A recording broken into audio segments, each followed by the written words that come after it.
ಬೆಂಗಳೂರಿನಲ್ಲಿ ಎರಡನೇ ವಿಮಾನ ನಿಲ್ದಾಣ ನಿರ್ಮಾಣ ವಿಚಾರಕ್ಕೆ ಸಂಬಂಧಪಟ್ಟಂತೆ ಎರಡನೇ ಏರ್ಪೋರ್ಟ್ ಬಗ್ಗೆ ಯಾವುದೇ ಪ್ರಸ್ತಾವನೆ ಸ್ವೀಕರಿಸಿಲ್ಲ. ಬೆಂಗಳೂರಿನಲ್ಲಿ ಎರಡನೇ ವಿಮಾನ ನಿಲ್ದಾಣ ನಿರ್ಮಾಣ ವಿಚಾರಕ್ಕೆ ಸಂಬಂಧಪಟ್ಟಂತೆ ಎರಡನೇ ಏರ್ಪೋರ್ಟ್ ಬಗ್ಗೆ ಯಾವುದೇ ಪ್ರಸ್ತಾವನೆ ಸ್ವೀಕರಿಸಿಲ್ಲ. ಕೇಂದ್ರದ ನೀತಿಯ ಅಡಿ ಯಾವುದೇ ಪ್ರಸ್ತಾವನೆ ಸ್ವೀಕರಿಸಿಲ್ಲ. ಸಂಸದ ಪಿಸಿ ಮೋಹನ್ ಪ್ರಶ್ನೆಗೆ ಕೇಂದ್ರ ಸಚಿವರು ಉತ್ತರ ಕೊಟ್ಟಿದ್ದಾರೆ. ವಿಮಾನಯಾನ ರಾಜ್ಯ ಖಾತೆ ಸಚಿವ ಮುರಳೀಧರ್ ಉತ್ತರ ಕೊಟ್ಟಿದ್ದಾರೆ. 150 ಕಿಲೋಮೀಟರ್ ವ್ಯಾಪ್ತಿಯಲ್ಲಿ ಹೊಸ ಏರ್ಪೋರ್ಟ್ ಸಾಧ್ಯ ಇಲ್ಲ. ಕೆಐಎಬಿಗೆ 25 ವರ್ಷ ಪೂರ್ಣಗೊಳ್ಳುವ ಮುನ್ನ ಸಾಧ್ಯ ಇಲ್ಲ.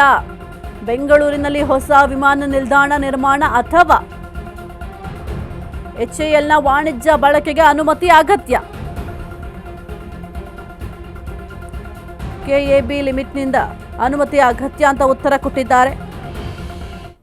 ಬೆಂಗಳೂರಿನ ಎರಡನೇ ವಿಮಾನ ನಿಲ್ದಾಣ ನಿರ್ಮಾಣ ವಿಚಾರಕ್ಕೆ ಸಂಬಂಧಪಟ್ಟಂತೆ ಎರಡನೇ ಏರ್ಪೋರ್ಟ್ ಬಗ್ಗೆ ಯಾವುದೇ ಪ್ರಸ್ತಾವನೆ ಸ್ವೀಕರಿಸಿಲ್ಲ. ಕೇಂದ್ರದ ನೀತಿಯಡಿ ಯಾವುದೇ ಪ್ರಸ್ತಾವನೆ ಕೂಡ ಸ್ವೀಕರಿಸಿಲ್ಲ ಅಂತ ಸದ್ಯಕ್ಕೆ ಉತ್ತರವನ್ನು ಕೊಟ್ಟಿದ್ದಾರೆ. ಕೇಂದ್ರದ ನೀತಿಯಡಿ ಯಾವುದೇ ರೀತಿಯ ಪ್ರಸ್ತಾವನೆ ಕೂಡ ನನಗೆ ಬಂದಿಲ್ಲ, ಹಾಗಾಗಿ ಅದನ್ನು ಸ್ವೀಕರಿಸಿಲ್ಲ ಎಂಬ ಉತ್ತರವನ್ನು ಸಂಸದ ಪಿಸಿ ಮೋಹನ್ ಪ್ರಶ್ನೆಗೆ ಕೇಂದ್ರ ಸಚಿವರು ಉತ್ತರ ಕೊಟ್ಟಿದ್ದಾರೆ.